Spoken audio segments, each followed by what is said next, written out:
Hello student. तो BSc second year botany में हम पढ़ रहे हैं टेरिडोफाइटा, जिम्नोस्पर्म एंड पैलियोबॉटनी। और इसमें अपना जो टॉपिक चल रहा है वो है इक्विसिटम टेरिडोफाइट्स। इक्विसिटम टेरिडोफाइट्स, ठीक है भाई। तो टॉपिक अपना क्या चल रहा है, इक्विसिटम, और जिसमें हम पढ़ रहे हैं युग्मकोद्भिद।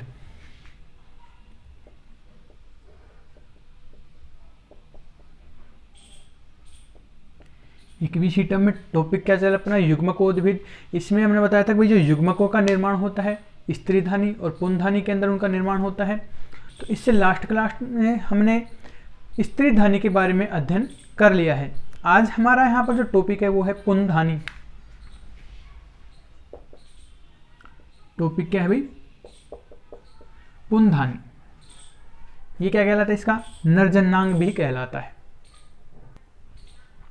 तो इससे पहले स्त्रीधानी में हमने क्या पढ़ा था भाई, जो प्रोथैलस होता है, इक्विसिटम का क्या होता है, प्रोथैलस होता है। उसके जो मार्जिन होते हैं, मार्जिन मतलब उपांत किनारे जो होते हैं, वहां पर क्या होता है, स्त्रीधानी का डेवलपमेंट होता है।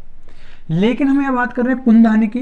तो पुंधानी का जो डेवलपमेंट होता है वो प्रोथैलस में कहाँ होता है, या तो इसके मार्जिन पर होता है, ठीक है, मतलब किनारे पर पाया जाता है, शीर्ष भागों पर, शीर्ष पर या किनारों पर जो पाया जाता है उसको हम बोलते हैं प्रक्षेपित पुंधानी, ठीक है। और जब पुंधानी का जो डेवलपमेंट होता है, जो प्रोथैलस होता है, इसके आधारी भाग में या मध्य भाग में होता है, उसको हम बोलते हैं अंतः स्थापित पुंधानी। अंतः स्थापित पुंधानी। तो यहां तक क्लियर है भाई कि भाई जो इक्विसिटम होता है उनमें जो पुंधानी होती है उनका विकास दो प्रकार से होता है कि जब पुंधानी जो प्रोथैलस होता है इक्विसिटम का उसके मध्य भाग में या अंदर स्थापित हो, ठीक है, ये संहत भाग बोलते हैं इसको, संहत भाग, मांस भाग, मध्य भाग, सेंटर भाग में उपस्थित हो, तो उसको हम बोलते हैं कौन सी, अंतः स्थापित पुंधानी कहते हैं। इसके अलावा यदि पुंधानी प्रोथैलस के किनारे पर उत्पन्न होती है तो उसको हम बोलते हैं प्रक्षेपित पुंधानी। यहां तक क्लियर है। उसके बाद हम यहां पढ़ेंगे कि भाई जो पुंधानी होती है उसका जो डेवलपमेंट होता है वो किस प्रकार से होता है। तो टॉपिक है अपना यहां पर पुंधानी में पुंधानी का परिवर्धन या विकास।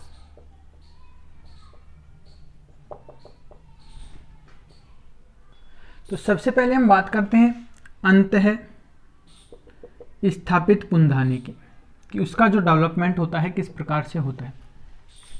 तो जो अंतः स्थापित जो पुंधानी होती है उसमें जो कहाँ, प्रोथैलस के मध्य भाग में उपस्थित होती है, इसमें क्या होती है, जो विभज्योतक कोशिकाएं होती हैं।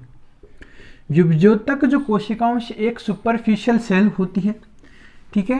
जो सुपरफिशियल सेल जो क्या करती है, पुंधानी प्रारंभिक का निर्माण करती है, ठीक है।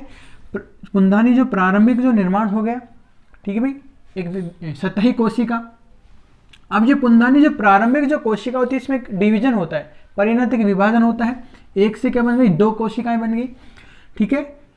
एक से जो पुंधानी प्रारंभिक विभाजन हुआ, एक से दो कोशिकाएं बनी। बाहर की तरफ जो बनती है वो क्या है भाई, नाम लिख रखा है जैकेट प्रारंभिक, ठीक है।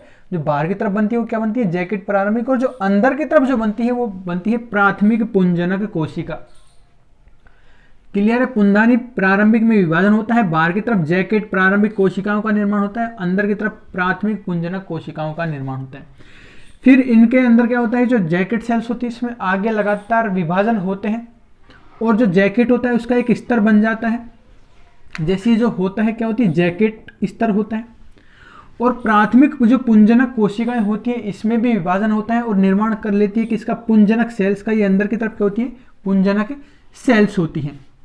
इस प्रकार फिर इसमें आगे और विभाजन होते रहते हैं। तो एक जैकेट का क्या हो जाता है, एक स्तर का निर्माण होता है। ये कंप्लीट जो क्या होता है, जैकेट स्तर होता है।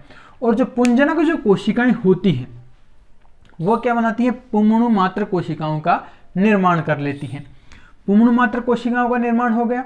उसके बाद जो पुंमणु मात्र कोशिका से क्या होते हैं, कसाबिका युक्त क्या होते हैं, पुंमणु का निर्माण होता है। ये क्या होता है भाई, पुंमणु होता है। कैसे होते हैं, इस पर ये जो स्ट्रक्चर दर्शा रखी है क्या होती है, कसाबिकाएं। तो फिर इनके अंदर क्या होता है कि पुंमणु मात्र कोशिकाओं से कसाबिका युक्त पुंमणुओं का निर्माण होता है। यहां तक क्लियर है।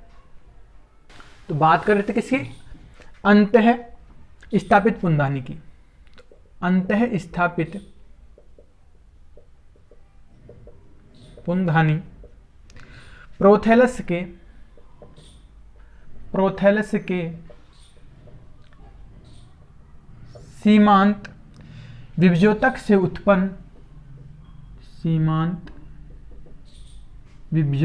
उत्पन्न पृष्ठीय कोशिका से विकसित होती है, पृष्ठीय सेल से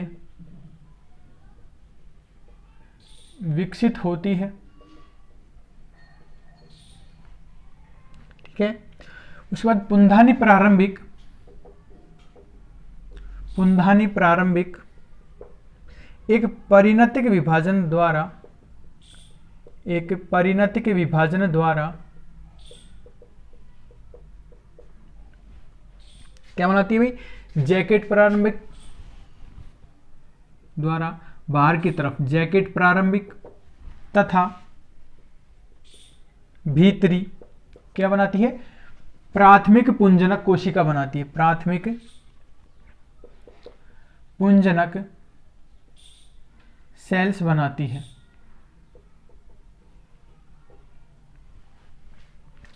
ठीक है।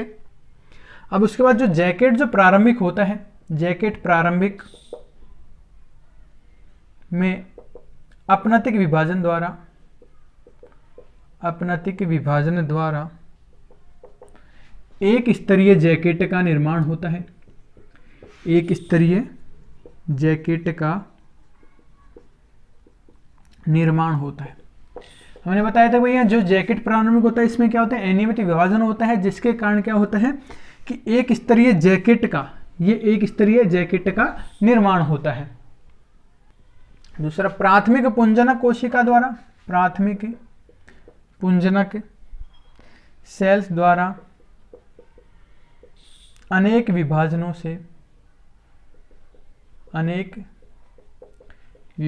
से पुंजनक कोशिकाओं का, ये पुंजनक कोशिकाएं, ठीक है भाई। प्रारंभिक पुंजनक कोशिकाओं में क्या होते हैं? विभाजन होते हैं, उसमें क्या बनती है? पुंजनक कोशिकाओं का समूह बनता है। विभाजनों से पुंजनक सेल्स का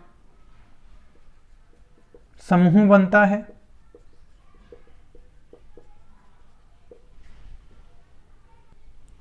इन कोशिकाओं की मतलब पुंजनक सेल्स की अंतिम पीढ़ी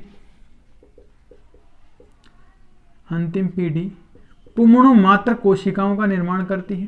पुमणु मात्र सेल्स, पुंजनक कोशिकाएं अंतिम अवस्था आ जाती हैं तो क्या बनती है? पुमणु मात्र कोशिकाएं बनाती हैं, का कार्य करती हैं। ठीक है। और जो प्रत्येक जो पुमणु मात्र कोशिका होती है उससे किसका निर्माण होता है? पुमणु का निर्माण होता है। प्रत्येक पुमणु मात्र कोशिका से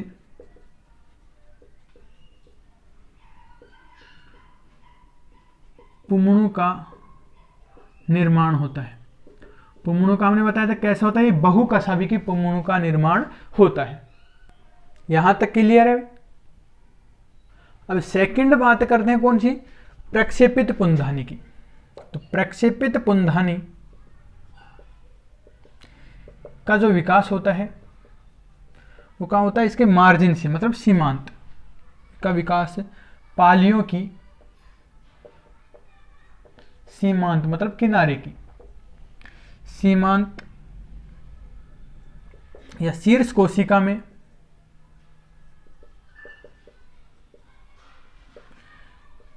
तीन भित्तियों से विभाजन होता है।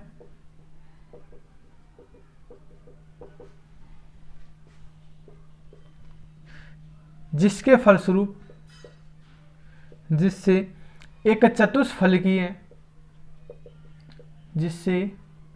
एक चतुष्फलकीय केंद्रीय कोशिका विभेदित होती है। केंद्रीय कोशिका विभेदित होती है। ठीक है भाई। जो प्रक्षेपित का ये दिखा रखा है, ठीक है, ये क्या होती है, प्रक्षेपित पुंधानी होती है। इसका जो विकास होता है, इसमें शीर्ष कोशिका में क्या होते हैं, 3 भित्तियों का विभाजन होता है, ठीक है। अब उसमें देख रहे हैं कि एक चतुष्फल की केंद्रीय कोशिका, जो इनमें से क्या होती है, जो एपिकल सेल्स, ठीक है, होती है। इससे आगे हम देखते हैं कि इसमें जो केंद्रीय कोशिका विभेदित होती है, और ये जो केंद्र कोशिका होती है, ये वाली, इसकी क्या होगी, जो नाम से स्पष्ट भाई, सेंटर, सेंटर मतलब केंद्र में, इसमें केंद्र में कोशिका विभेदित होती है, जो किसका काम करती है, पुंधानी प्रारंभिक का काम करती है। यह केंद्रीय सेल पुंधानी प्रारंभिक का कार्य करती है, पुंधानी प्रारंभिक का कार्य करती है, ठीक है। और पुंधानी प्रारंभिक से पुंधानी का निर्माण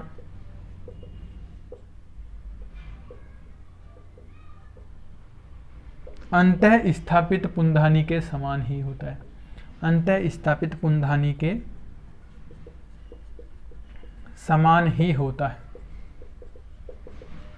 अब जो पुंधानी जो प्रारंभिक होती है, ये पुंधानी प्रारंभिक या प्रारंभिक पुंधानी जो कोशिका होती है, केंद्रीय कोशिका, ठीक है, इसमें विभाजन होते हैं और इससे क्या होता है, पुंधानी का निर्माण होता है। और इससे भी जो प्रक्षेपित जो पुंधानी होते हैं, इसका जो निर्माण भी होता है, किसके समान होता है, जो अंतः स्थापित जो पुंधानी होती है उसी के समान होता है। यहां तक क्लियर है। अब उसके बाद हम बात करते हैं जो परिपक्व जो पुंधानी होती है उसकी संरचना की बात, जो टॉपिक है अपना पुंधानी की संरचना,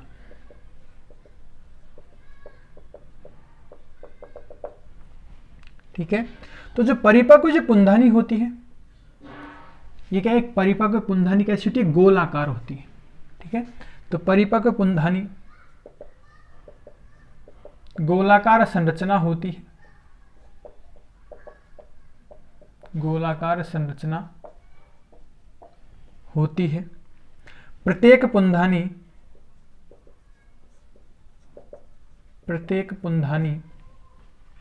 एक स्तरीय जैकेट द्वारा,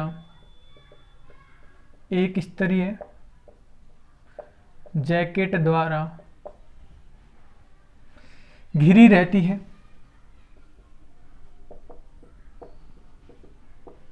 एक स्तरीय जैकेट द्वारा घिरी रहती है, कि मतलब ये क्या हो गई, पुंधानी। अब इसमें ये क्या होती है, पूरा एक स्तर का क्या पाए थे, जैकेट, इसके द्वारा ये क्या होती है, घिरी हुई रहती है। ये पूरा जो आवरण होता है क्या होता है, जैकेट का, इसके द्वारा क्या रहती है, घिरी हुई रहती है पुंधानी। जैकेट द्वारा परिबद्ध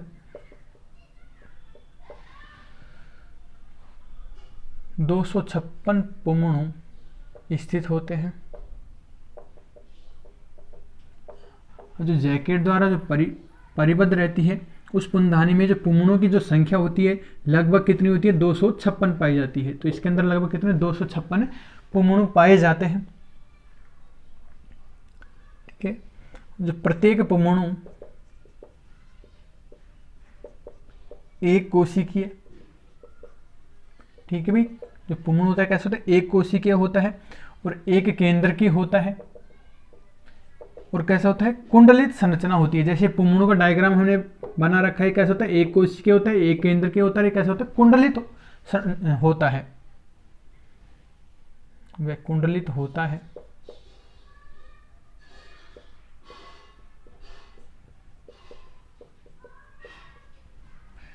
इसके अग्रभाग पर, मतलब जो पुमणु होता है इसके अग्रभाग पर क्या पाई जाती है, कशाभिकाएं पाई जाती हैं, कशाभिकाएं।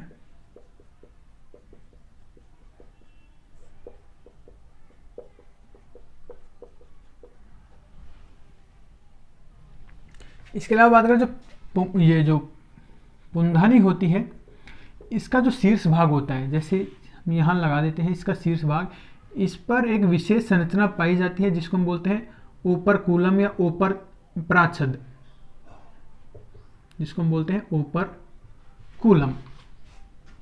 अब इस ओपरकुलम का काम क्या होता है वो भी हम बताएंगे, कि इसका जो मेन जो फंक्शन होता है कि इसके अंदर जो पुमणु होते हैं उनका जो निर्माण होता है ये इससे मुक्त होते हैं, मतलब इस ओपर्कुलम की सहायता से क्या निकलते हैं, बाहर निकलते हैं। तो पुंधानी की संरचना हो गई। इससे अगला जो नेक्स्ट टॉपिक है वो अपना है पुंधानी का स्फुटन। पुंधानी का स्फुटन मतलब पुंधानी का एक तरह से हम कह सकते हैं फटना। तो पुंधानी का स्फुटन कैसे होता है कि जो परिपक्व जो पुंधानी होती है जब पूर्ण रूप से मैच्योर अवस्था में आ जाती है, परिपक्व अवस्था में आ जाती है, पूर्ण अपना आकार ग्रहण कर लेती है, तो जब ये जल अवशोषित करती है, ठीक है, पुंधानी जैसे ही जल अवशोषित करते हैं तो पुमणु क्या होते हैं इसके अंदर जो पाए जाते हैं, फूल जाते हैं। मतलब जल अवशोषित करके जो पुमणु होते हैं क्या होते हैं, फूल जाते हैं। अब जैसे ये फूलते हैं तो सीधी सी बात है, जो जैकेट की जो भित्ति होती है इस पर दबाव पड़ता है, ठीक है। अब जैसे ही इस पर दबाव पड़ता है तो जो ओपर्कुलम जो होता है, जो प्राचर जो कोशिका होती है यहाँ से फट जाती है, ठीक है। अब ये जैसे यहाँ से फटेगी दबाव के कारण, तो इससे जो पुमणु होते हैं वो बाहर की तरफ क्या होते हैं, मुक्त हो जाते हैं। तो इसमें लिख सकते हैं कि भाई पुंधानी के चारों ओर उपस्थित कोशिकाएं, पुंधानी के चारों ओर उपस्थित सेल्स तथा पुमणुओं के, पुमणु क्या कर लेते हैं, जल अवशोषित कर लेते हैं। पुमणुओं के जल अवशोषित करके फूलने से एक दबाव उत्पन्न होता है, एक दबाव उत्पन्न होता है, ठीक है। इस दबाव से पुंधानी भित्ति के, पुंधानी जो भित्ति होती है के शीर्ष पर, जो पुंधानी जो भित्ति होती है इसका जो शीर्ष भाग पाया जाता है कि शीर्ष पर उपस्थित प्राच्छद कोशिका, या हम इसको बोल सकते हैं दूसरा क्या मतलब ओपर्कुलम जो सेल होती है, प्राच्छद कोशिका से क्या होते हैं, पुमणु मुक्त हो जाते हैं। क्लियर है। तो ये था अपना पुंधानी का परिवर्धन, पुंधानी की संरचना। क्लियर।